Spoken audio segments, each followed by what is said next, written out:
আসসালামু আলাইকুম ওরহমতুল্লাহ ওবরাকাতু। আলহামদুলিল্লাহ রবিল আলমিন ওয়াসসালাতু ওয়াসসালামু আলা আশরাফিল আম্বিয়া ওয়াল মুরসালিন নবিয়ানা মুহাম্মদ ওয়ালা আলিহি ওয়াসাবিহি আজমাইন। রব্বি ইশরাহ লি সাদরি ওয়া ইয়াসসির লি আমরি ওয়াহলুল উকদাতাম মিন লিসানি ইয়াফকাহু কাওলি। আলহামদুলিল্লাহ। তো আবার আমি এক মাস পরে আমার আঙ্কেল রেজাউর রহমান আঙ্কেলের রিকোয়েস্টে আমি এই প্রোগ্রামটা করতে পারছি। এটা আল্লাহর শুকরিয়া আদায় করি, কেননা সবসময় কমিটমেন্ট দিয়ে অনেক সময় কমিটমেন্ট রাখা যায় না। তো আল্লাহ আমাকে সেই তৌফিক দান করেছেন, আলহামদুলিল্লাহ। তো বেসিক্যালি আমাদের একটা রেগুলার একটা প্রতি শুক্রবারে একটা সার্কেলে আমরা কোরআনের থেকে কিছু অংশ একটা সিরিজ ওয়াইজ আলোচনা করছি। গত এক মাস আমরা সূরা বানী ইসরাইলের 22 থেকে 40 নম্বর এই সেকশনটার উপর আলোচনা করেছিলাম। তো সেটারই সামারি প্রেজেন্টেশন আজকে আপনাদের সামনে আমি করার চেষ্টা করব ইনশাল্লাহ। তো এটার স্টাডির একটা সিরিজের পার্ট। তো এখানে যে জিনিসটা মূলত আলোচিত হচ্ছে যে কোরআন মজিদের যদি সামারি ওয়েতে যদি কিছু সেকশনের উপরে রিভিউ করা যায়, তাহলে একটা ধারণা পাওয়া যাবে। মানে কোরআনে অনেকগুলো সেকশন একটা সিরিজের মধ্যে এখানে আমরা লিস্টিং করেছিলাম, প্রায় শেষ পর্যায়ে আমরা চলে আসছি। তো সূরা বনি ইসরায়েলের যে পার্টটা, সেটা হচ্ছিল খুব ইন্টারেস্টিং পার্ট। সেই পার্টটা হচ্ছে, এখানে যদি আমরা ডিটেল আলোচনার আগে সেকশনটার সম্বন্ধে বলে নিই। সূরা বনি ইসরায়েলের আরেকটা নাম হচ্ছে সূরা ইসরা। ইসরা মানে মেরাজ, যেটা নিয়ে এখন রজব মাসে অনেক আলোচিত হচ্ছে, আলোচনার বিষয়। এটা নিয়ে বিভিন্ন মুফাসসিরদের বা আলেম ওলামাদের মধ্যে দ্বিমত আছে। সে বিষয়ে আমরা না যেয়ে এই সূরার কন্টেন্টটা খুব ইন্টারেস্টিং কন্টেন্ট। তো এখানে যে সেকশনটার কথা আমরা আজকে আলোচনা করার চেষ্টা করব ইনশাল্লাহ, এই সেকশনটার ব্যাপারে অনেকগুলো তফসিরের কমেন্ট্রি আছে। তো সেখান থেকে ইবনে আব্বাস আনহুমা ওনার কমেন্টস আছে। তো সামারি কমেন্টটা হচ্ছিল, ওনারা বলতে চাচ্ছেন যে মুসা আলাহিসাল্লামকে যে 10 কমান্ডমেন্টস দেওয়া হয়েছিল, আল্লাহ সুবহানাহু ওয়া তাআলা ওনার সাথে সরাসরি কথা বলে যে সেকশনটা দেওয়া হয়েছিল, সেটারই সামারি হচ্ছিল এখানে আছে। মানে এটা ওই 10 কমান্ডমেন্টের কোরআনিক ভার্সন হচ্ছিল সূরা বানী ইসরায়েলের এই পোর্শনটা। এবং ওনারা আরও এক্সটেন্ডেড ওয়েতে বলছেন, অনেকে বলছেন যে এটা রাসূল সাল্লাল্লাহু আলাইহি সাল্লাম মিরাজে প্রাপ্ত হয়েছিলেন। এটা হচ্ছে আরেকটা ইনফরমেশন। তো এখন এই ইনফরমেশনগুলোর অথেন্টিসিটি নিয়ে বিভিন্ন রকম কমেন্টস থাকতে পারে।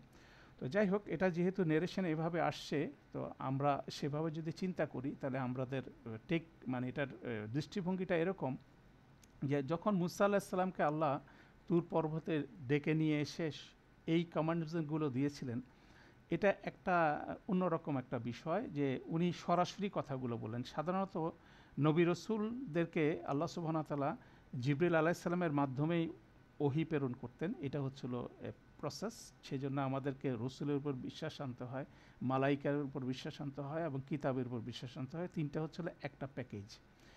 তো এখানে ব্যর্থ ঘটতেছে, সেটা হচ্ছিল আল্লাহ সুবহানাহু ওয়া তাআলা সরাসরি এই কথাগুলো মুসা আলাইহিসসালামকে বলেছিলেন। এটা হচ্ছে একটা পাওয়ারফুল বিষয়। সেকেন্ড বিষয় হচ্ছিল যে এটা যদি মিরাজে রাসূল সাল্লাল্লাহু আলাইহি সাল্লামকে এই অংশটুকু দিয়ে থাকেন, তাহলে এটাও কিন্তু একই রকম ইমপ্রেশন আসতেছে যে এটা সরাসরি দেওয়া হয়েছে। তো এটা অনেক ক্ষেত্রে অনেক মুফাসসিররা আলোচনা করছেন এভাবে, যে একটা স্কুলের সাথে কম্পেয়ার করছেন এভাবে, যে স্কুলে হেডমাস্টার যিনি প্রধান শিক্ষক থাকেন বা যিনি কর্তৃপক্ষ থাকেন, তিনি বিভিন্ন স্টুডেন্টদেরকে ক্লাসে বিভিন্ন নোটিশ দিতে থাকেন, ইনফরমেশন দিতে থাকেন। কিছু কিছু ক্ষেত্রে উনি কাউকে ওনার চেম্বারে ডেকে নিয়ে এসে স্পেশাল কিছু ইনস্ট্রাকশন দেন। তো এটা হচ্ছে এরকম একটা বিষয় যে এই ইনস্ট্রাকশনগুলোর পর্যায়টা ওনারা বলছেন যে এরকম পর্যায়ে, যে এটা এমন একটা ইনস্ট্রাকশন যেটা সরাসরি দেওয়া হলো, যেটার মধ্যে অনেক গুরুত্বপূর্ণ বিষয়গুলো আছে। সেটা হচ্ছে আরেকটা দৃষ্টিভঙ্গি এই সেকশনটার মধ্যে আছে, সেটার একটা অ্যানালাইসিস এভাবে করা হয়। তো এটাও, সেটা যদি আমরা সেকশনটা দেখি, তো সেই সেকশনটাকে আমরা অ্যানালাইসিস করলে সেই বিষয়গুলো আমাদের সামনে ফুটে উঠে, সেটাই আমরা দেখার চেষ্টা করব। তো সেখানে আমরা বলছি যে মানব জাতির নৈতিক এবং শরীয়গত ভিত্তি এই সেকশনে যা কিছু বলা হচ্ছে, কেন এই সেকশনটা মুসা আলাহিসাল্লামকে দেওয়া হয়েছিল এবং তারপর বলা হচ্ছে কোরআনিক ভার্সানটা হচ্ছে এটা। অতএব এই আলোচনাটা যদি আমরা এভাবে আনি, সেখান থেকে বিষয়টা আছে। কেননা আল্লাহ সুবহানাহু ওয়া তাআলা মানুষকে দুনিয়াতে প্রেরণ করার পরেই কোরআন মজিদ মানে ওহী প্রেরণ করছেন। সেটার সবচেয়ে সুন্দর প্রেজেন্টেশন হচ্ছিল সূরা বাকারায়, যখন আদম আলাইহিস সালামের কাহিনীটা বর্ণিত হচ্ছে, একদম সেটা শেষে আল্লাহ বলছেন কুলনাহ বিতু মিনহা জামিয়ান, তোমরা সবাই এখান থেকে নেমে যাও। এখানেও ইন্টারেস্টিং বিষয় আছে, বিতু বলছেন সবাই নেমে যাও, কারা কারা এটার মধ্যে আছে, মিনহা জামিয়ান সবাই মিলে নেমে যাও। তো সেখানে অ্যানালাইসিসে বলছেন যে আদম আলাইসাল্লাম, ওনার স্ত্রী এবং শয়তান, তিনজনের কথা বলা হচ্ছে। অনেকে বলছেন যে না, ওনারা এই তিনজন না, এটার সাথে সমস্ত আদমের রেইস, দ্যাট মিনস আদম আলাইসাল্লামের সমস্ত বংশধর কিয়ামত পর্যন্ত যারা হবে তারাও একটা লাইনে দাঁড়ায় গেছে যে একজনের পর একজন যেতে থাকবে। সেজন্য ইহবিতু শব্দটা এটা এখানে ইন্টারেস্টিং। কুল্লাহ ইহবিতু মিনহা জামিয়ান বলার পরে ফা ইম্মা ইয়াতিয়ান্নাকুম মিন্নি হুদান, অতঃপর অবশ্যই যখন আসবে, এবং অবশ্যই সেটা আসবে আমার পক্ষ থেকে, হুদা যখন আসবে আমার পক্ষে, মিন্নি বলা হচ্ছে, ফামান তাবিয়া হুদায়া, এবং যে কেউ আমার হেদায়েতটাকে কি করবে, অনুসরণ করবে। তারপর বলা হচ্ছিল ফালা খাউফুন আলাইহিম ওয়ালা হুম ইয়াহজানুন, যে তার উপরে কোনো মানে সে ভয় থাকবে না এবং সে দুঃখিত হবে না। এই ফ্রেজটাও আমরা কোরআন মজিদের বাকারে বারবার দেখব, বেশ কয়েকবার আসে, ফালা খাউফুন আলাইহিম ওয়ালা হুম ইয়াহজানুন। তাহলে এটা হচ্ছিল ওহির যাত্রার শুরু, এবং সেই ওহির যাত্রা শুরু হয় বিভিন্ন নবী রাসূলের সাথে আল্লাহ বিভিন্ন কিতাব প্রেরণ করছেন, এবং শেষ কিতাব হচ্ছে কোরআন মজিদ, যেটা কিয়ামত পর্যন্ত সমস্ত মানব জাতির জন্য হেদায়েত হিসেবে থাকছে। অতএব সেখানে এটা একটা খুব সুন্দর সেকশন, যেটা আমরা যেভাবে বলছি যে মুসা আলাইহিস সালামকে যেটা দেওয়া হয়েছে এবং রাসূল সাল্লাল্লাহু আলাইহি সাল্লামকে একই সেকশন দেওয়া হচ্ছে। অতএব এটা একটা সুন্দর কানেকশান আগের কিতাবের সাথে, তাওরাতের সাথে কোরআনের একটা সুন্দর কানেকশান। অতএব এটাও কিন্তু ওরকমভাবে অ্যানালাইসিস করা যেতে পারে। অতএব এটাও একটা গুরুত্বপূর্ণ বিষয়। তো এখানে আমরা কন্টেন্ট ওয়াইজ যদি আমরা এটাকে লক্ষ্য করি, কন্টেন্টটা যদি আমরা লক্ষ্য করি, তাহলে আমরা দেখতে পাবো এখানে বোধহয় একজন ইন্টারভেন করছেন।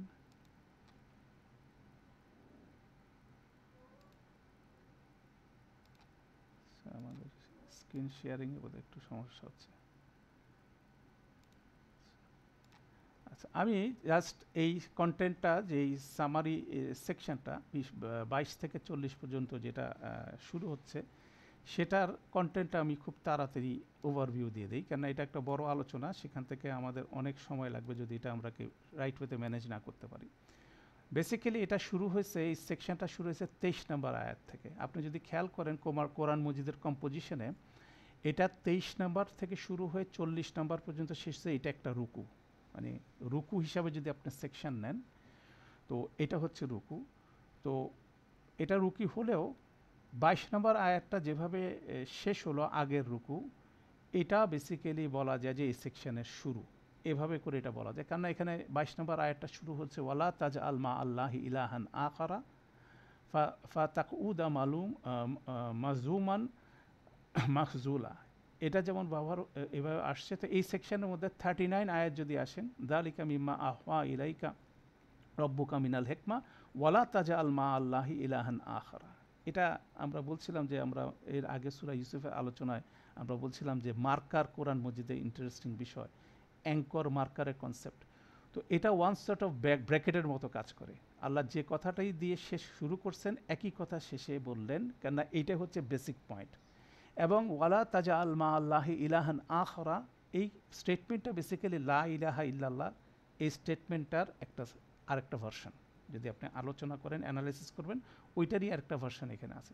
অতএব এইভাবে কিন্তু সেকশনটা ব্রেকেট করা আছে। এবং যেভাবে আমরা দেখছি যে এই সেকশনটা 23 নম্বরের আগে 22 নম্বরে এটা বলা হলো, আর সেকশন শেষ হচ্ছে 40 নম্বরে, 40-এর আগে 39-এ আইসে এই কথাটা বলা হলো। অতএব সেটার প্লেটা আমরা ইনশাল্লাহ দেখব। তো এখানে যে কন্টেন্টটা আছে, আমরা কন্টেন্টটা খেয়াল করি। প্রথমে এই কথাটা বললেন যে আল্লাহ ছাড়া আর কারো ইবাদত করা, মানে অন্য কোনো ইলাহাকে আল্লাহর সাথে সাব্যস্ত করা যাবে না, সেটা বলে এটা দিয়ে শুরু হলো। তো বেসিক্যালি 39 আয়াতে যখন আমরা আপনার 23 নম্বর আয়াত শুরু হলো এভাবে, ওয়াকাদা রব্বুকা আল্লাহ তা'বুদু ইল্লা ইয়াহু। হ্যাঁ, তিনি তোমার রব আদেশ করছেন, মানে তাকে ছাড়া আর কারো ইবাদত না করতে। তো এই কথাটাও কিন্তু আগের ওয়ালা তাজাল মা আল্লাহ ইলাহান আখরা, এটারই রেপ্লিকা, এটারই বলতে পারেন ডুপ্লিকেশন, এটা দিয়ে শুরু হচ্ছে। বেসিক্যালি এখান থেকেই মুফাসসিররা বলছেন যে এটা 10 কমান্ডমেন্টের সাথে এটা কমপ্লিটলি করসপন্ডেন্স আছে, এবং এটা মিরাজে দেওয়া হচ্ছে।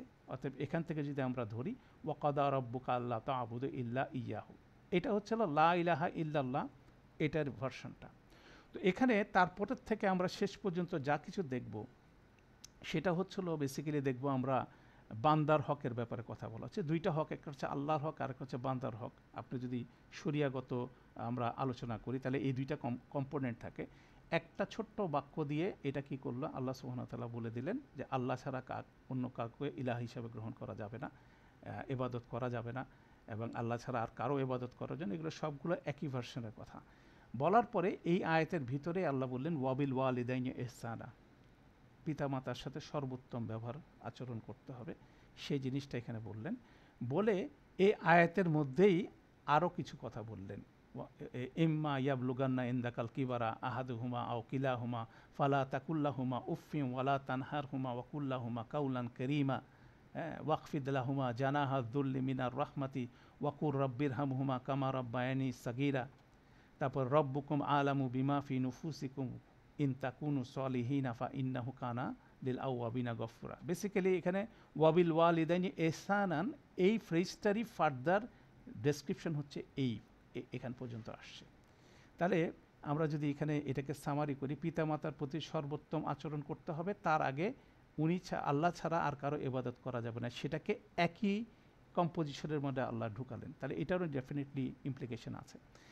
এর পরের সেকশনটা হচ্ছিল আল্লাহ বললেন যে এইটার পরে বলে ওয়াতিজাল কুরবা হাক্কাহু ওয়াল মিসকিনা ওয়াবানাস সাবিলি ওয়ালা তুবাযজির তাবযিরা ইন্নাল মুবাযজিরিনা কানু ইখওয়ানাশ শায়াতিনি ওয়া কানা আশ-শাইতানু লিরাব্বিহি কাফুরা ওয়া ইম্মা তুরিদান্না আনহুম বিতিগা রাহমাতিম মির রাব্বিকা তারজুহা ফাকুল্লাহুমা কাওলান মাইসুরা ওয়ালা তাজআল ইয়াদাকা মাগলুলাতান ইলা উনুকিকা ওয়ালা তাবসুতহা কুল্লাল বাসতি ফাতাকুদা মালুমান মাহসুরা ইন্না রাব্বাকা ইয়াবসুতুর রিজকা লিমান ইয়াশাউ ওয়া ইয়াকদির ইন্নাহু কানা বিইবাদিহি খাবিরাম বাসিরা। এটা একটা সেকশন বেসিক্যালি আমাদেরকে ইনস্ট্রাকশন দিচ্ছেন আল্লাহ সুবহানাহু ওয়া তাআলা, নিকট আত্মীয়, মিসকিন এবং অসহায় মানুষের প্রতি দায়িত্ববান হতে হবে, সেটার একটা স্টেটমেন্টকে ডিটেইল করা হচ্ছে।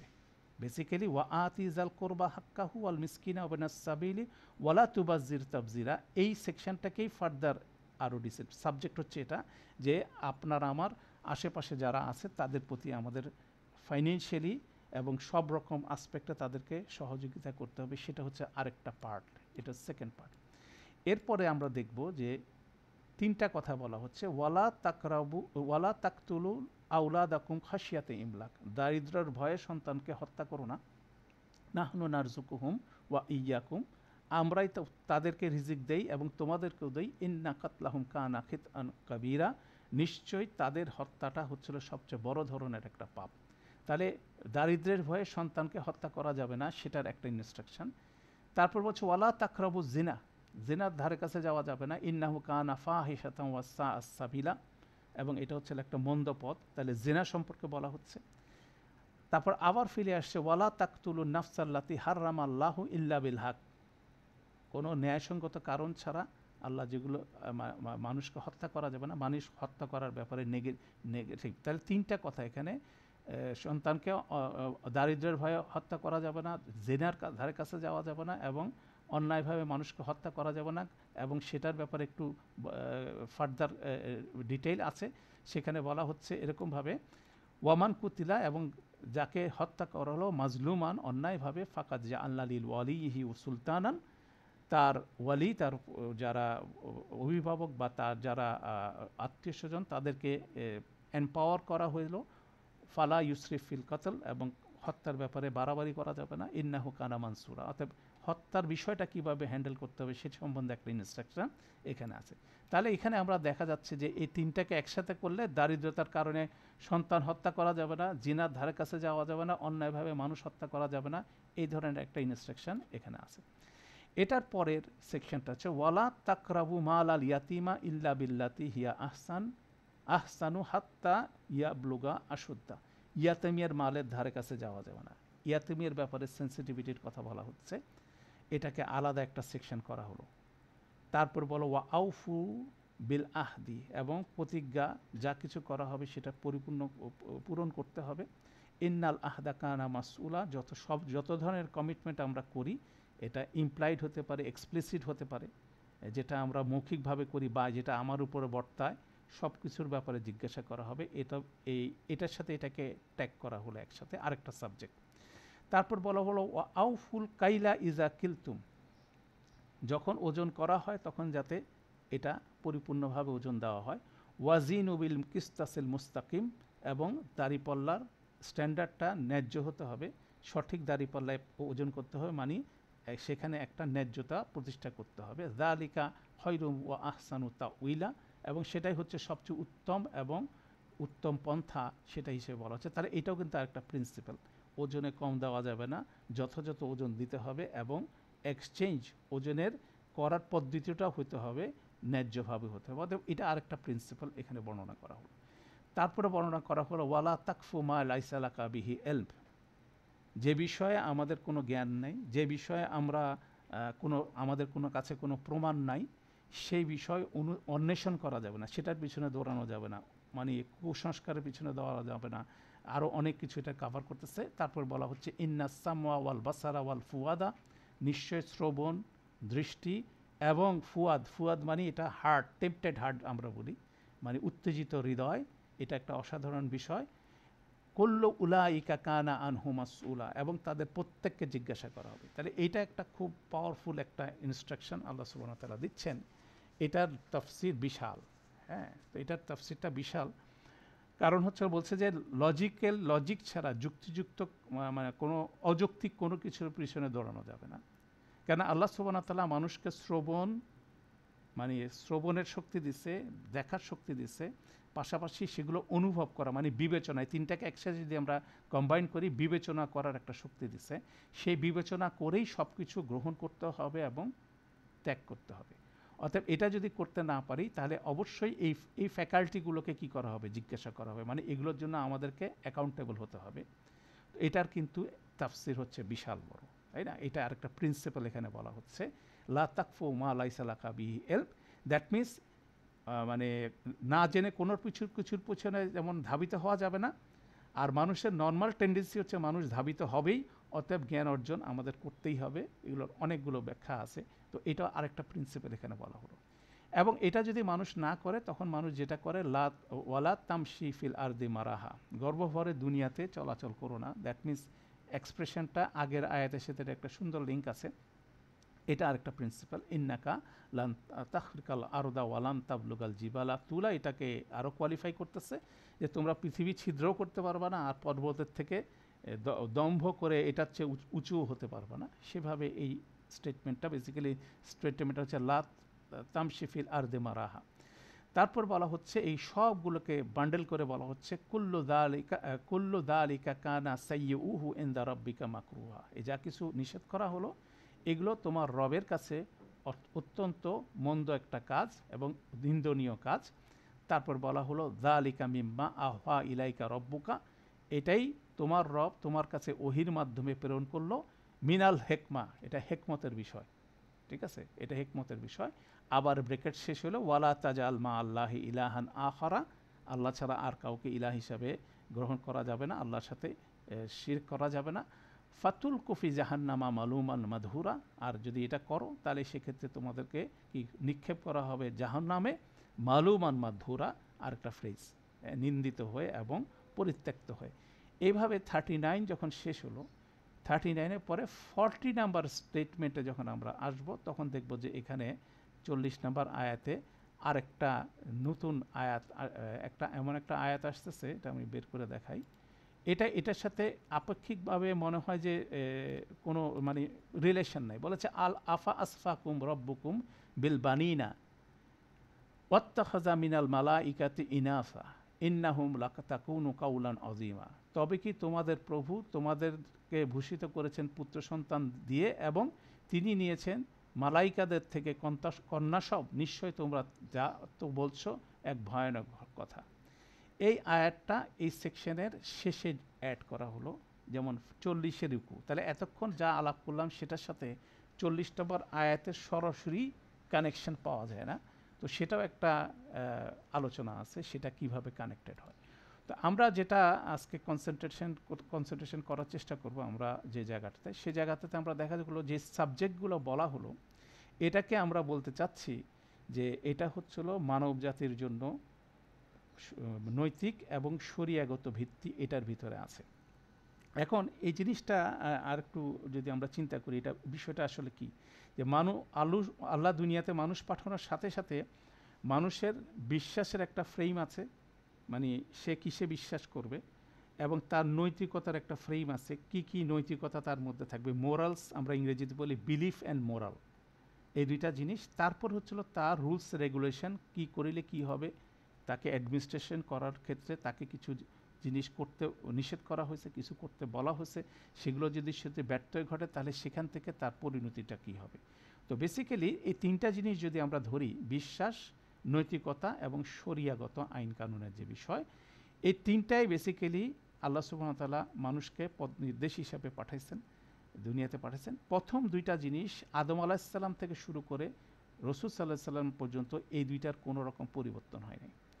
কেন, যে আল্লাহর কথা বলছে, এক আল্লাহর কথাই সমস্ত নবী রাসূলরা বলছেন, এক বিচারের দিনের কথা বলছেন, এক জান্নাতের কথা বলছেন, একই জাহান্নামের কথা বলছেন।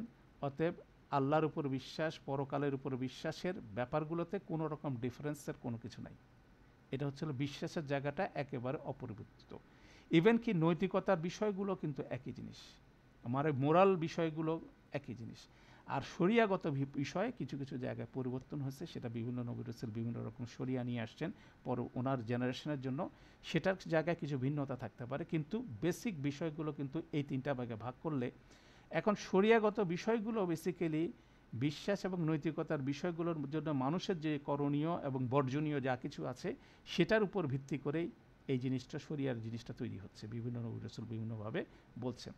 তো এখানে যদি আমি যদি দেখি, তাহলে দেখা যাবে যে আমরা যেটা বলছিলাম যে আল্লাহর হক এবং বান্দার হক দুইটা বিষয় মানুষকে অপারেট করতে হয়।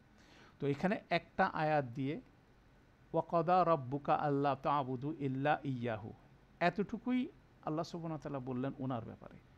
এর বাইরে আমি যা কিছু এই আয়াতের কন্টেন্ট আলোচনা করলাম প্রত্যেকটা কিন্তু মানুষের ব্যাপারে। প্রথমে মানুষের ব্যাপারে সবচেয়ে বেশি সেন্সিটিভ হতে বললেন আল্লাহ সুবহানাহু ওয়া তাআলা তার পিতামাতার ব্যাপারে, ঠিক আছে। তারপরে ওনার নিকটাত্মীয়দের ব্যাপারে, এবং সেখানে ডিটেইল করলেন যে কিভাবে তাদেরকে সাহায্য করতে হবে, সেটার একটা কন্টেন্ট। এরপরে যে জিনিসটা আসলো তত কতগুলো নিষেধ যুক্ত হলো। এখানে খেয়াল করেন, বলা হচ্ছে অবিল ওয়ালিদাইনি ইহসানান, এবং পিতামাতার সাথে এই কিভাবে ইহসানের সাথে আচরণ করতে হবে সেটার ডিটেল ব্যাখ্যা এখানে দেওয়া আছে, সেটার একটা সুন্দর আলোচনা আছে। তারপরে ওয়া আতি জাল কোরবা হাক্কাহু ওয়াল মিসকিনা ওয়াবনাস সাবিলি, এটারই ফার্দার ডিটেল হচ্ছিল আরও কিছু জায়গা। এরপরে কতগুলো নিষেধ করা হলো, দারিদ্র্যের ভয়ে কি করা যাবে না, সন্তানকে হত্যা করা যাবে না। তারপরে জেনার ধারা কাছে যাওয়া যাবে না, এবং অন্যায়ভাবে মানুষ হত্যা করা যাবে না। তারপরে ইয়াতিমের মালের ব্যাপারে সেন্সিটিভ হতে হবে। এখন তারপরে বলা হচ্ছে ওয়াদা পূরণ করতে হবে, এবং প্রত্যেকটা ওয়াদার ব্যাপারে জিজ্ঞাসা করা হবে। তারপরে বলা হলো যে ওজনের ব্যাপারটা, মাপের ব্যাপারটা, এবং তারপরে আসলো হচ্ছিল যে আমাদের লা তাকফু মা লাইসা লাকা বিহি ইলম, যে বিষয়ে কোনো রকম জ্ঞান নাই বা কোনো রকম প্রমাণ নাই, সেগুলোর পিছনে ধাবিত হওয়া যাবে না। অতএব মানুষের সেই ফ্যাকাল্টির কথা বলা হলো, এবং তারপরে সেখানে গর্ভভরে দুনিয়াতে চলা যাবে না, সেই জিনিসটা বলা হলো। এরপরে এটাকে সামারি করা হলো। এখন এই জিনিসটা যদি আমরা পয়েন্টসগুলো নেই, এটা ডেফিনেটলি কোরআনে আরও অন্য জায়গায় এটা রিফ্লেক্টেড হয়েছে, তাই না? তো সেখানে দেখেন এটার খুব কাছাকাছি সেকশন হচ্ছিল, রিফ্লেকশন হচ্ছিল সূরা আনামের 6 নম্বর সূরার 151 নম্বর 152 নম্বর আয়াত। এখানে যদি আপনি এটাকে স্টাডি করেন, সেখানে দেখবেন আল্লাহ সুবহানাহু ওয়া তাআলা রাসূল সাল্লাল্লাহু আলাইহি সাল্লামকে বলছেন, কুল তাআলাউ আতলু মা হাররামা রব্বুকা আলাইকা। ওনাকে বলতে বলছেন যে তোমাদের রব তোমাদেরকে কোন কোন বিষয় হারাম করছে, কোন কোন বিষয় নিষেধ করছে। প্রথমে বললেন আল্লাহ তুশরিকু বিহি শাইআন, যে ওনার সাথে কোনো বিন্দুমাত্র শিরক করা যাবে না। এটা কিন্তু ওয়ালা তাজাল মা আল্লাহি ইলাহান আখারা, পাশাপাশি ওয়াকাদা রব্বুকা আল্লাহ তা'বুদু ইল্লা ইয়াহু, এটারই আরেকটা ভার্সন, ঠিক আছে। তারপরে সাথে সাথে বললেন ওয়াবিল ওয়ালিদাইনি ইহসানান, একেবারে একই জিনিস এখানে ওয়াবিল ওয়ালিদাইনি ইহসানান একইভাবে আসছে, ঠিক আছে। সন্তান প্রথমে আল্লাহর ব্যাপারে কোনো রকম শিরক করা যাবে না, একমাত্র আল্লাহর ইবাদত করতে হবে। তারপর ওয়াবিল ওয়ালিদাইনি ইহসানান সেটাও বললেন।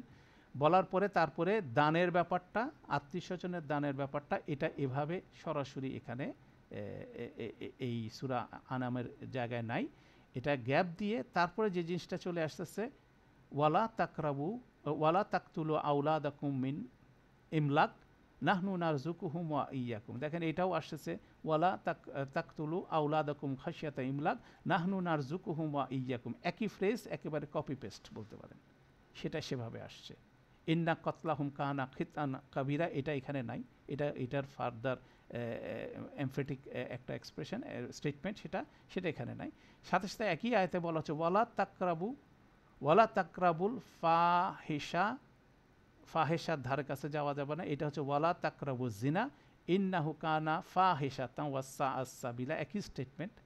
এখানে বলা হচ্ছে ওয়ালা তাকরাবুল ফাওয়াহিশা, এটা বহু বচন, মা যাহারা মিনহা ওয়ামা বাতনা, যা কিছু প্রকাশ্য এবং যা কিছু গোপন, কোনো অবস্থাতে এটা ধারে কাছে জেনার কথা বলা হচ্ছে। পরের স্টেটমেন্ট হচ্ছে ওয়ালা তাকতুলু নাফসাল্লাতি হাররামাল্লাহু ইল্লা বিল হক, একই স্টেটমেন্ট এখানেও বলা হচ্ছে। পরেরটা ওয়ালা তাকতুলু নাফসাল্লাতি হাররামাল্লাহু ইল্লা বিল হক, তারপরে এটা ফার্দার বলা হচ্ছে। এরকমভাবে যদি আমরা ফার্দার নিচের দিকে আসি, তারপরে যেমন এখানে আনামের ক্ষেত্রে ওজনের কথা বলা হচ্ছে, ওয়া আউফু বিল কাইলা ওয়াল মিজানা বিল কিস্তাসি, এটাও এখানে আছে। তারপরে ওয়ালা তাকরবু মালা ইয়াতিমি ইল্লা বিল্লাতি হিয়া আহসানু হাত্তা ইয়াবলুগা আশুদ্দা, এটা হুবহু এখানে আছে, ঠিক আছে। তারপরে এইভাবে আরও কিছু বিষয়, মা তাকফু মা লাইসা লাকা বিহি এলব, এটা একটা কমপ্লেক্স সাবজেক্ট, সেটার একটা ছোট ভার্সন এখানে আছে। যে যখন কথা বলা হচ্ছে নিকটাত্মীয় হলে তার ব্যাপারে ন্যায্যতা প্রতিষ্ঠা করতে হবে, ওয়াবি আহদিল্লাহি উফু, এবং আল্লাহর সাথে ওয়াদাগুলোকে অবশ্যই পরিপূরণ করতে হবে। এইভাবে দেখা যাচ্ছে যে এইখানে যে সেকশনটা আমরা দেখার চেষ্টা করতেছি অনেক কাছাকাছি 151-52, তারপরে সব কিছু কাভার হয় নাই, কিছু কিছু কাভার হয়েছে, কিছু কিছু বাদ আছে, কিছু কিছু কাভার হয়েছে। কেন এটা কনটেক্সচুয়ালি যখন যতটুকু বলা দরকার অতটুকু আল্লাহ বলছেন, এটা হলো বিষয়। তো একইভাবে যদি আপনি পাশাপাশি আরেকটা সেকশন দেখি, আমরা জাস্ট একটা স্যাম্পল সেকশন দেখতেছি যাতে আমরা এটা কোরআন মজিদের সব জায়গায় কিন্তু রিফ্লেকশন পাবেন। আমি এখানে সামারি কিছু নিয়ে এসে দেখাচ্ছি। তো এটার আরেকটা সুন্দর সেকশন হচ্ছে এবাদুর রহমান সেকশন, যেটা আমাদের অবশ্যই মুখস্থ করতে হবে। যেমন ধরেন এবাদুর রহমান সূরা ফুরকানের শেষ রুকুটা, বনি ইসরায়েলের এখানে এই সেকশনটা, তাহলে দুইটার মধ্যে কম্পেয়ার করতে পারবেন। যেমন এবাদুর রহমানে আল্লাহ সুবহানাহু ওয়া তাআলা বেসিক্যালি বর্ণনা করতেছেন যে আল্লাহ আর রহমানের এবাদ তারা কি করে, সেটার একটা লিস্টিং আছে।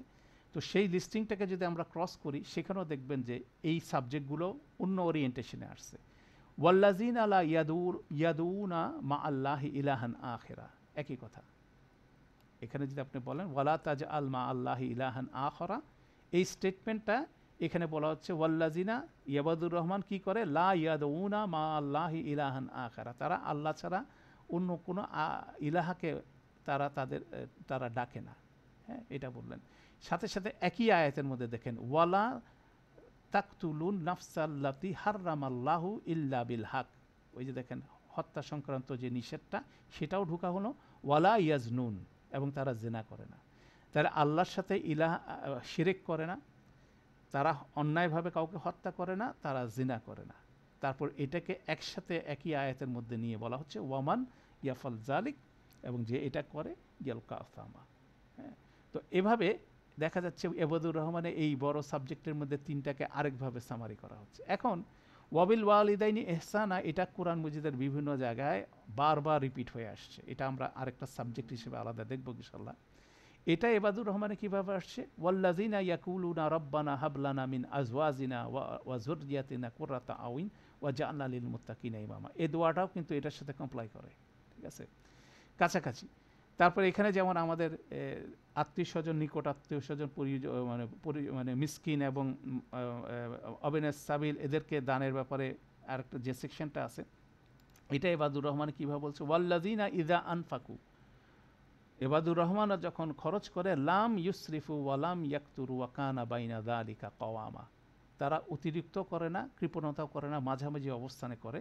সেটাই এই সেকশনের মধ্যে ওয়ালা তাজআল ইয়াদাকা মাগলুলাতান ইলা উনুকিকা ওয়ালা তাফসুতহা কুল্লাল বাসতি ফাতাকুদা মালুমান মাহসুরা, একই সেকশনের দুইটা ভার্সন, দুইভাবে এটাকে বলা হচ্ছে।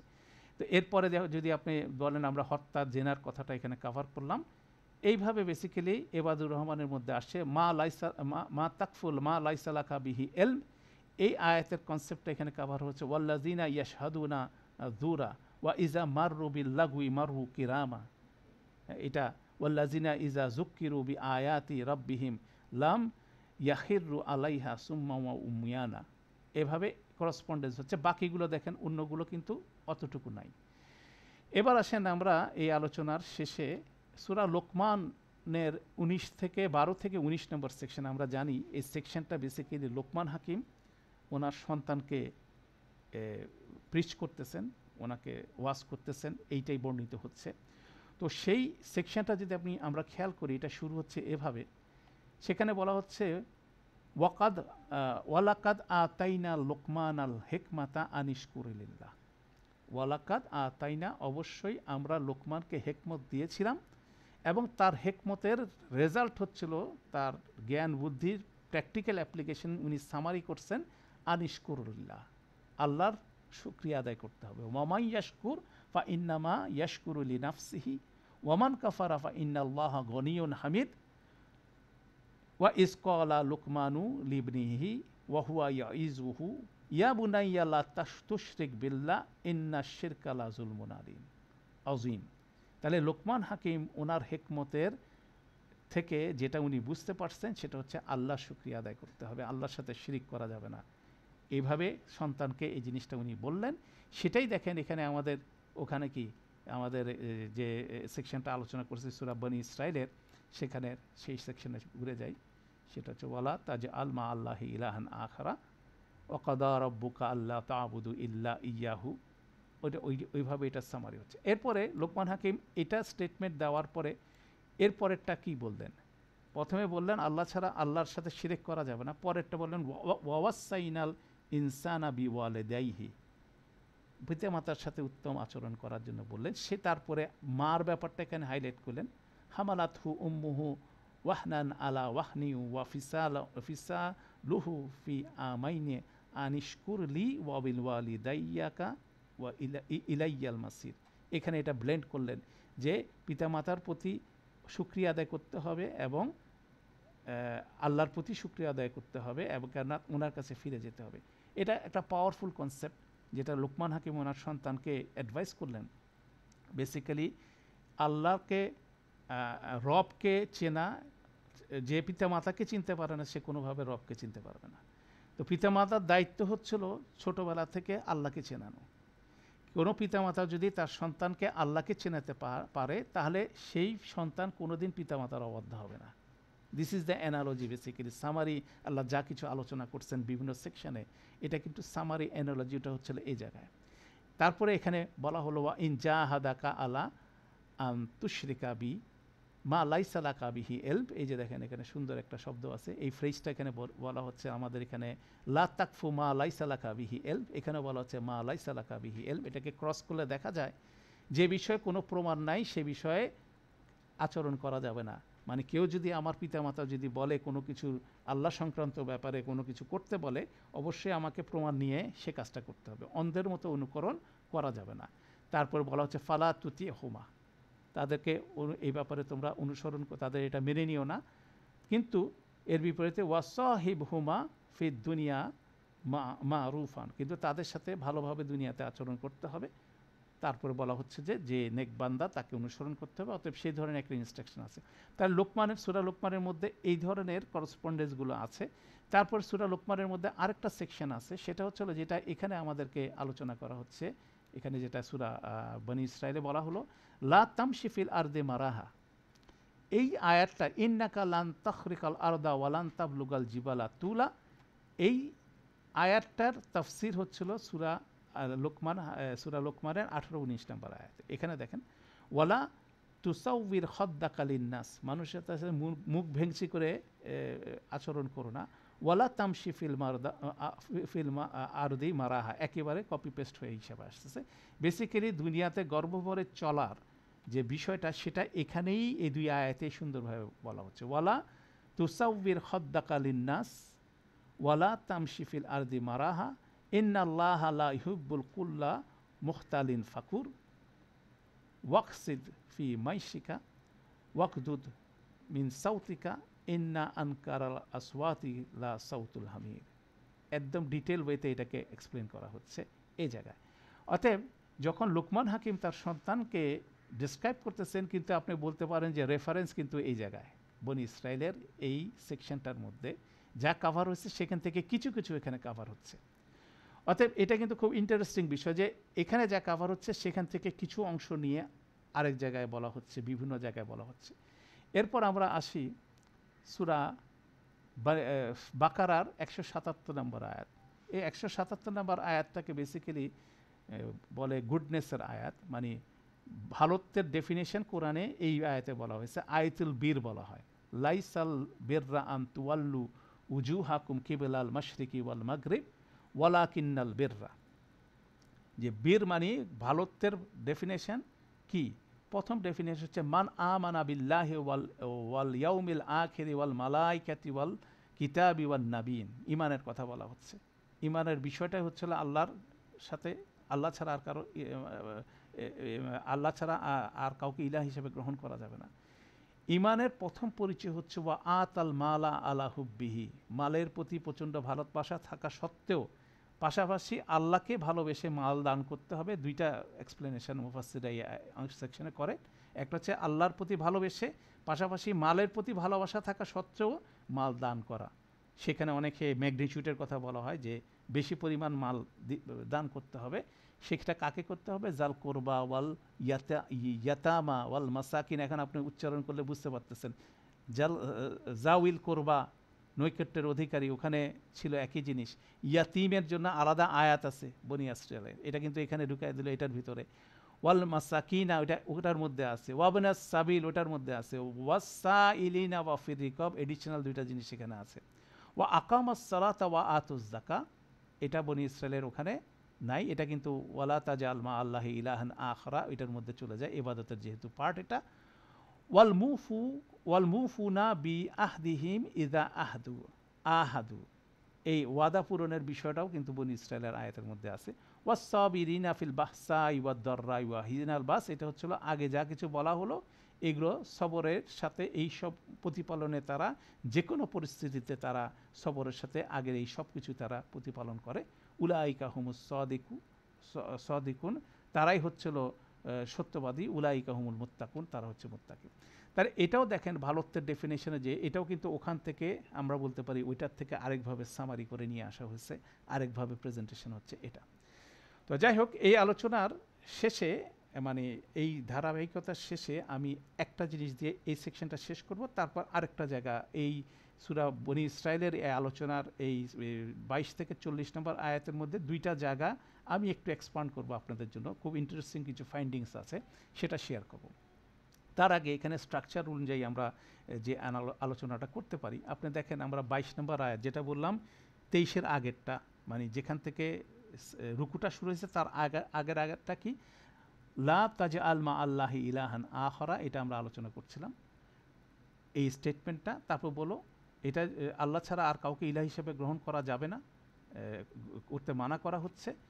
এটা যদি করা হয় ফা তাকউদা, তাকউদা মানে বসে থাকবা, মানে তোমরা বসে থাকবা, মানে দীর্ঘদিন তোমরা পড়ে থাকবা। মাজমুমান মাখজুলা, দুইটা ফ্রেজ ব্যবহার করছে, নিন্দিত হয়ে লাঞ্ছিত হয়ে। এটা হলো 22-এর স্টোরি। এবার আসেন আমাদের সেকশনে, আমরা বললাম শেষে সেকেন্ড লাস্ট 39-এর, আমরা বলছি 40টা একটু ডিফারেন্ট ধরে নিলে এই আলোচনার লাস্ট আয়াত কিন্তু 39-এ এটাকে সামারি করে বলা হচ্ছে যালিকা মিম্মা আওহা ইলাইকা রব্বুকা মিনাল হিকমা ওয়ালা তাজআল মালুমান ওয়ালা তাজআল্লাহি ইলাহান আখারা, একই ফ্রেজ ডুপ্লিকেট হচ্ছে। তারপর বলা হচ্ছে ফা তুলকুফি জাহান্নামা মালুমান মাদহুরা, তাহলে তোমাদেরকে জাহান্নামে ছুঁড়ে ফেলা হবে নিন্দিত হয়ে পরিত্যক্ত অবস্থায়। তাহলে এই দুইটা করসপন্ডেন্ট করতেছে, কোথায় বসে থাকবে? তারা জাহান্নামে বসে থাকবে। অতএব এটা সরাসরি এক্সটেন্ডেড বলতে পারেন। এবার আসেন মাঝখানের যে একটা আয়াত আছে 29 নম্বর আয়াত, সেখানে আল্লাহ বলতেছেন খরচের ব্যাপারে, মানে আমাদেরকে আমাদের সম্পদ ব্যয় করতে বলা হয়েছে। ওয়া আতাল মালা আলা হুব্বিহি জাইল করবা, এই যে সূরা বাকারার যে 177 নম্বর, সেটারই বনি ইসরায়েলের ভালো ছিল ওয়া আত নৈকট্যের অধিকারী এবং মিসকিনকে আমাদেরকে মাল দিতে হবে। সেক্ষেত্রে খরচের কথা বলা হচ্ছে, সেই খরচের গাইডেন্সের জায়গাটায় আল্লাহ বলতেছে ওয়ালা তাজ আল ইয়াদাকা মাগলুলাতান ইলা উনুকিকা, এটা একটা ফ্রেজ, যে তোমাদের দুই হাত গলার সাথে বেঁধে রেখো না, মানে কৃপণতা করো না।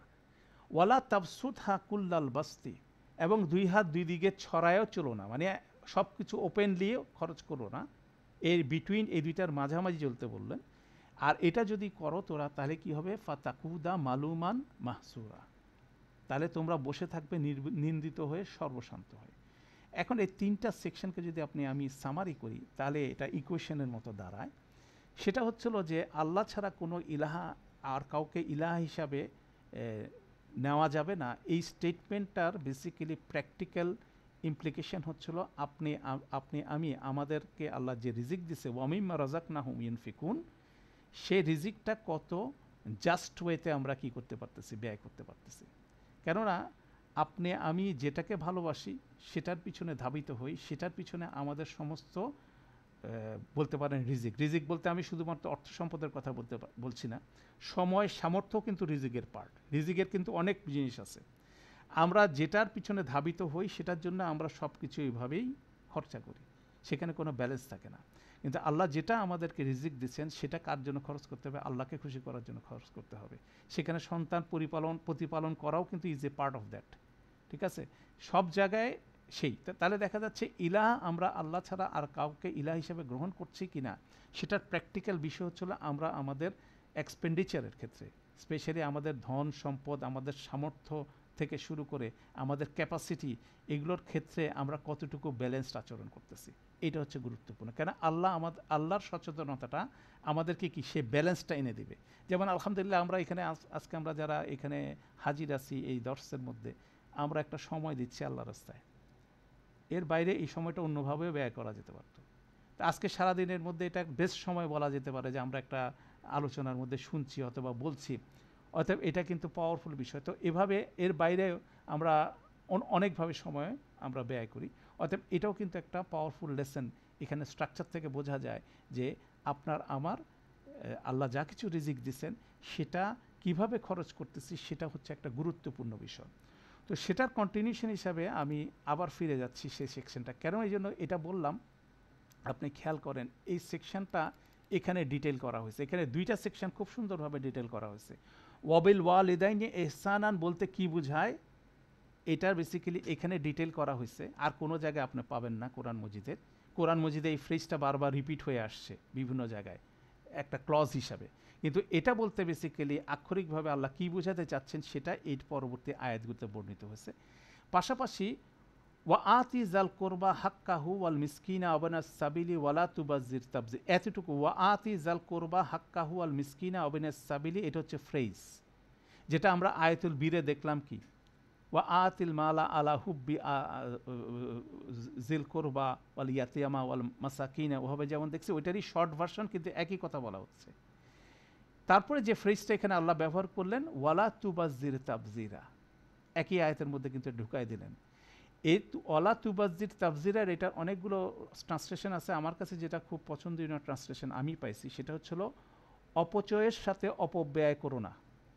একজন মাশাআল্লাহ খুব সুন্দর বাংলা ভাষা ট্রান্সলেশন করছেন, অপচয়ের সাথে অপব্যয় করো না। কেন আমাদের এখানে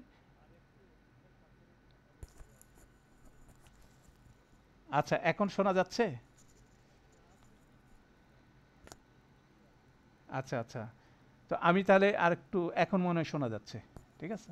আচ্ছা আচ্ছা, তো এখানে যেটা বলছিলাম যে জিনিসটা খেয়াল করার মতো, এগুলো কিন্তু কোরআন মজিদের অসাধারণ জেম, যে আল্লাহ কোনো একটা আয়াতের মধ্যে কিছু অংশ ঢুকাই দিচ্ছেন। এখানে ওয়া আতি জাল কোরবা ওয়া হাক্কাহু ওয়াল মিসকিনা ওয়াবনা সাবিলি, এতটুকু এই ইনস্ট্রাকশন কিন্তু বিভিন্ন জায়গায় আপনি রিপিটেড পাবেন।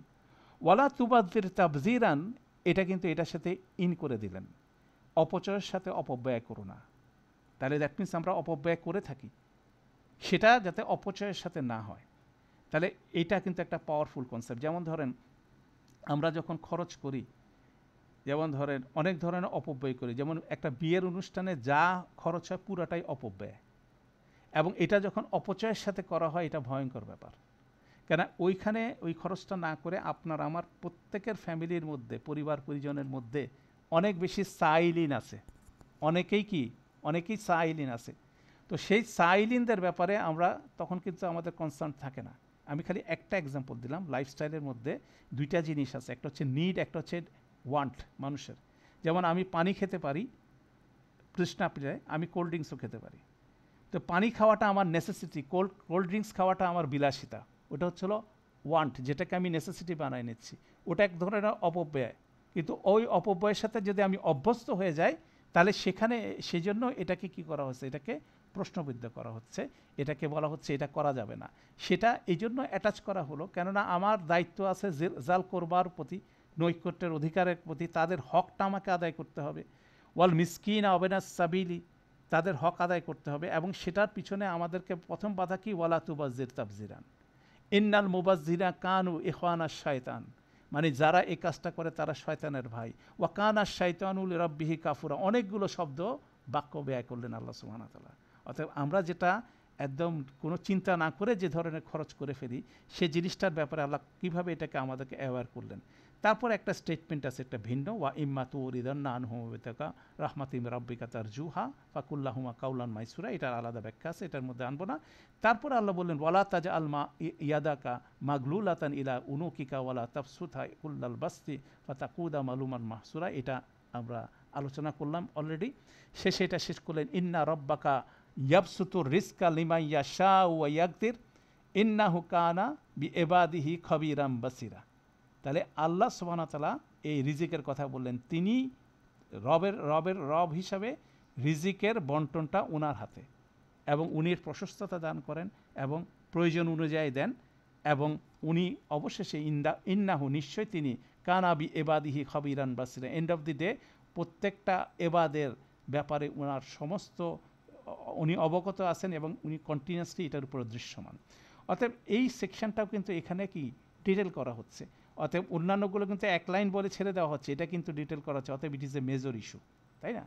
আর এখানে তুবাজ্জির তাবজিরা, এটাও কিন্তু মেজর ইস্যু। এরপর আসেন ওয়াবিল ওয়ালিদাইনি ইহসানান, এই সেকশনটা আমরা সবাই রেগুলার পড়ি, হ্যাঁ। তো এটাকেও যেমন অ্যাড করা হলো কীভাবে, ওয়াকাদা রব্বুকা আল্লাহ তা'বুদু ইল্লা ইয়াহু, উনি আল্লাহ নিজের সম্বন্ধে যেটা বললেন সেটার সাথেই কিন্তু পিতামাতার বিষয়টা কিন্তু অ্যাড করলেন। এই স্টাইলটা কিন্তু বিভিন্ন জায়গায় আছে কোরআন মাজিদে, বিভিন্ন জায়গায় আপনি দেখবেন, কম্পেয়ার করে দেখবেন, এই ফ্রেজটা যদি সার্চ দেন পেয়ে যাবেন। এরপরে এখানে এই ওয়াবিল ওয়ালিদাইনি ইহসানান ব্যাপারে ফার্দার এটা ইম্মা ইয়াবলুগান্না ইনদাকাল কিবারা আহাদুহুমা আও কিলাহুমা, তাদের দুইজনই, উভয়ই অথবা একজন যদি তোমার কাছে বৃদ্ধ অবস্থায় এসে উপনীত হয়, ফালা তাকুল্লাহুমা উফিউ, এবং তাদের সাথে কি করা যাবে না, উফ শব্দ উচ্চারণ করা যাবে না। ওয়ালা তানহার হুমা, তাদেরকে ধমক দেওয়া যাবে না। ওয়াকুল্লাহুমা কাউলান কারীমা, তাদের সম্মানের সাথে কথা বলতে হবে। এটা পাওয়ারফুল জিনিস। তার এখানে বেসিক্যালি বলা হচ্ছে যে পিতামাতা যখন বৃদ্ধ হয়ে একেবারে মানে অচল হয়ে যান, তখন বেসিক্যালি সন্তানের মতো, সন্তান যখন ছোটোবেলায় যে অবস্থা ছিল সেরকম অবস্থায় ওনারা চলে যান। অতএব সে অবস্থায় তার সাথে উফ বলা যাবে না, এক কথা, তাকে ধমক দেওয়া যাবে না, দুই কথা, তাকে সম্মানের সাথে কথা বলতে হবে, তিনটা কথা ওখানে বললেন, এটা মাথায় নেন। এরপরে বলেন ওয়াকফিদ লাহুমা জানাহা যুল্লি মিনার রাহমাতি, এবং তাদের প্রতি কি করে দাও, বিনয়ের ডানা বিছিয়ে দাও। এটা আরেকটা ফ্রেজ, মানে সবচেয়ে বেস্ট ওয়েতে তাদেরকে হ্যান্ডেল করা। রহমত শব্দ হচ্ছে ভালোবাসা এবং যত্নের যে ডানা ছড়িয়ে দাও। তারপর এখানে থাকলে হবে না, এবার সাথে সাথে আল্লাহর কাছে দোয়া করতে হবে, ওয়াকুর রব্বির হামহুমা কামা রাব্বাইনি, নিজের প্রচেষ্টাটা দিয়ে আল্লাহর কাছে, রবের কাছে দোয়া করতে হবে। বলো রব্বির হামহুমা কামা রাব্বাইনি, হে আমার রব, ইর হামহুমা, তাদের প্রতি রহমত করো যেভাবে তারা আমাকে প্রতিপালন, এ রব্বাইনি রহমত না, এটা হচ্ছিল প্রতিপালন করেছেন যখন আমি ছোট ছিলাম।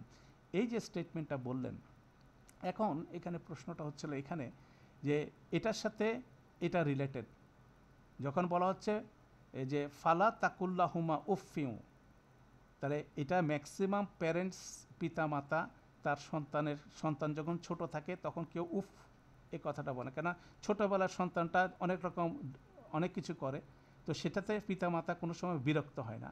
এটাই হচ্ছিল, যেমন বিরক্ত হয় না ঠিক একইভাবে পিতামাতার প্রতিও বিরক্ত হওয়া যাবে না তাদের ওইরকম সিচুয়েশনে। ঠিক একইভাবে তাদেরকে ধমক দেওয়া যাবে না। ছোটোবেলায় পিতামাতা সন্তানকে ধমক দেয় না, সেটা আরেকটা বিষয়। এবং তাদের সাথে সম্মানের সাথে কথা বলতে হবে, রেসপেক্টের সাথে। পিতামাতাও ছোটোবেলায় সন্তানকে অনেক রেসপেক্টফুলি কথা বলে। অতএব এই তিনটা জিনিস যেমন বলে, সে তিনটা জিনিস কিন্তু রিটার্ন হতে হবে।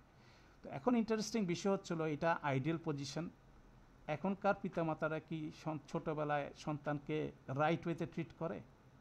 এটা যদি আমরা প্রশ্ন করি তাহলে আপনি ভিন্ন চিত্র পাবেন, যে এখনকার কর্মমুখী পিতামাতারা সন্তানকে কি করে না, সন্তানকে উফ বলে অনেকবার, তাকে ধমক দেয় অনেকবার, এবং তাকে রেসপেক্টেবলি কথা বলে না। সে তার বুয়ার কাছে তাকে সন্তান রেখে সে চাকরি করতে যায়। অতএব এই জিনিসটা যখন সে করে, তখন সে যখন তার সন্তান যদি দোয়া করে রব্বির হামহুমা কামা রব্বায়ানি সাগীরা, তাহলে কিভাবে সন্তানকে রব্বাইনি করা হলো? যেভাবে রব্বাইনি করা হলো সেভাবে রব্বাইনি করো আমার পিতামাতাকে। তাহলে কি সেটা কি রিটার্ন হচ্ছে? বিষয়টা কিন্তু খুব পাওয়ারফুল কনসেপ্ট, রিটার্ন ওয়েতে বলা হচ্ছে। অতএব এখানে যেমন পিতামাতার প্রতি সেন্সিটিভ হতে বলা হয়েছে, আল্লাহ সুবহানাহু ওয়া তাআলা যেভাবে বলছেন সন্তানের প্রতিও সবচেয়ে বেস্ট ওয়েতে সেন্সিটিভ হতে বলছে। অতএব সেটা কিন্তু আমরা ইগনোর করে যাচ্ছি। এবং ম্যাক্সিমাম যে কথাটা আমরা বলছিলাম, যে সন্তানকে রাইট ওয়েতে হ্যান্ডেল করতে করা হয় না দেখেই সে সন্তান বড় হয় কি ডিসঅর্ডার হয়, তার প্রতি ডিসঅর্ডারটা হয় এই কারণে। যেসব পিতামাতা রাইট ওয়েতে তার সন্তানকে হ্যান্ডেল করতে পারছেন, দ্যাট মিনস যেটা গুরুত্বপূর্ণ বিষয় হচ্ছিল আল্লাহর সাথে পরিচিত করা এবং তার সাথে রাইট ওয়েতে বিহেভ করা, এগুলো যারা কন্টিনিউ করছেন তারা কিন্তু এই ক্রাইসিসে পড়ে না। অতএব এই জায়গার থেকেই এরকম একটা অ্যানালাইসিসও আসছে, এবং এইটাই কিন্তু খুব গুরুত্বপূর্ণ একটা বিষয়। আর পাশাপাশি এই আয়াতের শেষের আয়াতটা আমরা অনেকে ইগনোর করি। যেমন সেখানে এই আয়াতের শেষে সেকশানে, কারণ আমরা বলছিলাম যে এটা কিন্তু ওয়াবিল ওয়ালিদাইনি ইহসানার ফার্দার এক্সপ্লেনেশন এখানে আছে। বলা হচ্ছে রব্বুকুম আলামু বিমা ফি নুফুসিকুম, তোমাদের রব খুব ভালো করে জানেন তোমাদের নুফুসের মধ্যে, তোমাদের অন্তরের মধ্যে কি আছে। হ্যাঁ, তারপর বললেন ইন তাকুনু সলিহিনা, যদি তোমরা সলিহিন হয়ে থাকো, ফা ইন্নাহু কানা লিল আওয়াবিনা গফুরা, তাহলে অবশ্যই যারা বারবার তওবা করে ফিরে আসে, আল্লাহর দিকে ফিরে আসে, তাদেরকে আল্লাহ সুবহানাহু ওয়া তাআলা ক্ষমা করে। এই আয়াতটা কিভাবে এই সেকশনের সাথে ম্যাচ করে, তো সেখানে মুফাসসিরদের যতগুলো আলোচনা আমি অন্তত পেয়েছি এই রেসপেক্টে, ওনারা বলছেন যে দুইটা রকম সিচুয়েশন। একটা সিচুয়েশন হচ্ছে এভাবে, সন্তানরা অনেক সময় মনে করে যে আমি অনেক করছি। তা আসলে অনেক করার কোনো স্ট্যান্ডার্ড নেই। যদি আমি মনে করি অনেক করছি, তাহলে দ্যাট মিনস আমি কিছুই করি নাই। কেন আমাকে কন্টিনিউয়াসলি বেটার হতে হবে, তাই না? কেন এখানে ওয়াবিল ওয়ালিদাইনি ইহসানান বলছেন, এটা একটা। কেন আমি কতটুকু এফোর্ট দিচ্ছি সেটা কে জানেন? আল্লাহ সুবহানাহু ওয়া তাআলা, যেটা রব্বুকুম আলামু বিমা ফি নুফুসিকুম। অতএব এটা কিন্তু মানুষের কাছে প্রমাণ করার বিষয় না, এটা রবের কাছে প্রমাণ করা। এবং রব শব্দটাকে যখন ব্যবহার হচ্ছে, এটা কিন্তু পাওয়ারফুল কনসেপ্ট। কেন রব হচ্ছে আমাদের সমস্ত চাহিদা পূরণ করে। যেমন আমার পিতামাতার চাহিদা উনি পূরণ করছেন, আমার সন্তানদের চাহিদা পূরণ করতেছেন, আমার চাহিদা পূরণ করতেছেন। সেখানে আমাকে হয়তো বা কিছু দায়িত্ব দিচ্ছেন, পিতামাতার প্রতি দায়িত্ব দিচ্ছেন, সন্তানের প্রতি দায়িত্ব দিচ্ছেন। তাহলে সেই দায়িত্ব আমি প্রতিপালন করছি কিনা সেটা অডিট করতেছেন বেসিক্যালি উনি। তাহলে রব্বুকুম আলামু বিমা নুফুসিকুম, এইটা একটা হচ্ছিল খুব ভালো করে জানেন তোমাদের অন্তর মধ্যে কী আছে। ইন তাকুনু সলিহিনা, তোমরা যদি সংশোধনমূলক, সলিহিন শব্দটা একটা আমরা মনে করি সৎকর্মশীল, সলিহুন শব্দটা বেসিক্যালি সংশোধনের সাথে রিলেটেড। যদি তোমরা হও সংশোধন, নিজেকে কন্টিনিউয়াসলি যদি সংশোধন করো, দ্যাট মিনস আমি কোনো জায়গায় স্যাটিসফাইড না, আমি সবসময় আমি নিজের ভুল খুঁজতেছি, করো, ফা ইন্নাহু কানা লিল আওয়াবিনা গফুরা। আওয়াবিন শব্দটাও কিন্তু রিটার্ন হওয়া, যে কোনো সময় স্যাটিসফাইড না, আবার সে চেষ্টা করে, এই ধরনের একটা মেজাজ এটার মধ্যে আছে। তার ব্যাপারে আল্লাহ কী করবে? গফুরুন হবে। তাহলে দেখা যাচ্ছে যে দুইটা বিষয় আছে। একটা হচ্ছিল সন্তানের ক্ষেত্রে, সন্তান যদি সিনসিয়ারলি এফোর্ট নেয়, সেটার অ্যাকাউন্টেবিলিটি আল্লাহর কাছে। কেন প্যারেন্টস ডিফিকাল্ট হতে পারে। ফেরাউনের যদি সন্তান হয়, তার জন্য পিতামাতাকে সার্ভ করা ডিফিকাল্ট হতে পারে, তাই না? আবার ইয়াকুব আলাইহিস সালামের সন্তানরা যদি দেখেন, সেখানে ভিন্ন চিত্র। অর্থাৎ এগুলো কিন্তু কোনটাতে পজিশনটা কীরকম হচ্ছে সেটা কিন্তু গুরুত্বপূর্ণ বিষয়। তো সেখানে সেই জন্যই একটা ব্যালেন্সিং বিষয় কিন্তু আল্লাহ দিচ্ছেন। কাউকে মানে একচ্ছত্রভাবে আল্লাহ কোনো রকম বিষয় দেন নাই, যেমন অনেক ক্ষেত্রে পিতামাতা সন্তানের উপর অত্যাচার করে, অনেক সময় সন্তান পিতামাতার উপর অত্যাচার করে, কিন্তু আল্লাহ সুবহানাহু ওয়া তাআলা জানেন যে আমরা আমাদের রেসপন্সিবিলিটিটা প্রতিপালন করছি কিনা। তো যাই হোক, আলোচনা লম্বা আলোচনা হলো। তো এখানে শেষে আমি যে জিনিসটা বলার চেষ্টা সবার সামনে উপস্থাপন করতে চাচ্ছি, সেটা হচ্ছিল এই যে আল্লাহ আমাদেরকে যে এই সেকশনটা দিলেন যে সূরা বানী ইসরাইলের, এখানে কিন্তু বেসিক বিষয়গুলো দিচ্ছেন। এখন শরিয়াগত বিষয় আমরা যেটা জানি যে শরিয়াগত বিষয় যদি বরখেলাপ হয় সেটার জন্য শরিয়া আইন আছে, যেটার পানিশমেন্ট দুনিয়াতে হবে। কিন্তু নৈতিক যেসব স্খলন হয় আমাদের, সেক্ষেত্রে অনেক ক্ষেত্রেই এগুলোর অ্যাকাউন্টেবিলিটি, সেগুলোর পানিশমেন্ট কিন্তু দুনিয়া হয় না। যেমন আমি যদি গর্ভবরে দুনিয়াতে চলাচল করি, সেক্ষেত্রে আমার পানিশমেন্ট কি হবে? শরিয়াগত কোনো পানিশমেন্ট আছে? ওরকম পানিশমেন্ট না, কিন্তু এটা কিন্তু কাউন্টেড হচ্ছে, সেটা কিন্তু রেকর্ডেড হচ্ছে। এটার বিপরীতে কিন্তু ওই পারে আমাদেরকে কি করতে হবে? জবাবদিহি করতে হবে। অতএব এই জিনিসগুলোর কম্বিনেশন এবং নৈতিক বিষয়গুলো কিন্তু আল্লাহ বলছেন, নৈতিক বিষয় যদি মানুষ প্রতিপালন করতে পারে তাহলে শরিয়াগতভাবে সে কোনো বিপদে পড়বে না, ভায়োলেশনটার হবে না। কিন্তু নৈতিক বিষয়গুলো যদি তার বরখলাপ হয়, তাই প্রায়শই সে কোথায় যাবে? ভায়োলেশন করবে, শরিয়াগত লাইনগুলো সে ভায়োলেট করবে। অতএব প্রত্যেকটা শরিয়াগত যতগুলো আইন কানুন আছে যেসব মুসলিমদের, সেটার পিছনে কিন্তু একটা মোরাল ভ্যালুস, মোরাল একটা জায়গা আছে। সেটার যেহেতু ভায়োলেটেড হচ্ছে, সেখান থেকে বেসিক্যালি সংশোধনের বিষয়টা জরুরি, তাই না? তো আলহামদুলিল্লাহ, এটা বিশাল আলোচনা, আমি স্বল্প সময়ে এটা করার চেষ্টা করলাম। তো এর বাইরে শেষে দুইটা জিনিস বলবো। একটা হচ্ছিল এই হত্যা সংক্রান্ত বিষয়টা, ওয়ালা তাকতুলু নাফসাল্লাতি হারামাল্লাহু ইল্লা বিল হক। এই স্টেটমেন্ট আপনারা বারবার পাইছেন বিভিন্ন জায়গায়, যে ন্যায়সঙ্গত ছাড়া আল্লাহ কাউকে হত্যা করা যাবে না, ঠিক আছে? ওমান কুতিলা মাজলুমান, যে হত্যা হলো, ফাকাদ জাআলনা লি ওয়ালিহি সুলতানান, তার ওয়ালিকে এম্পাওয়ার করা হলো। তাহলে আপনি স্মরণ করেন, সূরা বাকারার কথাই বলা হচ্ছে, কিসাসের আয়াতের কথাই বলা হচ্ছে। যাকে হত্যা করলো তার পরিবার পরিজন কিসাসের বিষয়টাই কিন্তু ইমপ্লিমেন্ট করবে। অর্থাৎ সেটা হচ্ছিল ওইটাকে লিঙ্ক করতেছে ওখানে। ফালা ইউসরিফ ফিল কাতল, এবং কোনো অবস্থাতে বাড়াবাড়ি করা যাবে না। আমি একজন হত্যা করলো, হত্যার বিপরীতে আমি 5 জনকে মেরে ফেলতে পারবো না, মানে ওইটাকে নামায় নিয়ে আসতে হবে। সেই জন্য কিসাসের সমস্ত রুলসের প্রিন্সিপালটা কিন্তু এটা। সূরা বাকারাতে যে কিসাসের বর্ণনা আসছে সেটার ফুল প্রিন্সিপালটা কিন্তু এটা। আপনি যদি ওইটাকে লিঙ্ক করেন, দেখবেন অসাধারণ লিঙ্ক এখানে। ইন্নাহু কানা মানসুরা, নিশ্চয়ই তাকে যে হত্যা করা হয়েছে তাকে সাহায্য করা হয়েছে, সে সাহায্যপ্রাপ্ত হবে।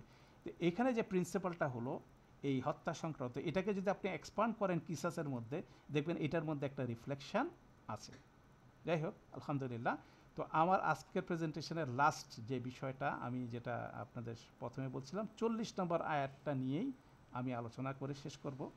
40 নম্বর আয়াতে যেটা বলা হলো, একটা প্রসঙ্গ টানা হলো, তবে কি তোমার প্রভু তোমাদেরকে ভূষিত করেছেন পুত্র সন্তান দিয়ে, এবং তিনি নিয়েছেন মালাইকাদের থেকে কন্যা সব, নিশ্চয়ই তোমরা তো বলছো এক ভয়ানক কথা। এটার একটা আক্ষরিক বাস্তবতা আছে। সেই সময় মক্কার কুরাইশ, আপনি চিন্তা করেন, এটা যদি মিরাজে এটা দিয়ে দেওয়া হয়ে থাকে মাক্কি জীবনের শেষ ভাগে, তো মক্কার কুরাইশ পৌত্তলিকরা অনেক ক্ষেত্রেই রসুল সাল্লাল্লাহু আলাইহি সাল্লামের কাছে এই ধরনের বিষয় তারা বলার চেষ্টা করতো, যে বেসিক্যালি মালাইকারা হচ্ছিল আল্লাহর কন্যা সন্তান, এই ধরনের একটা বিষয়।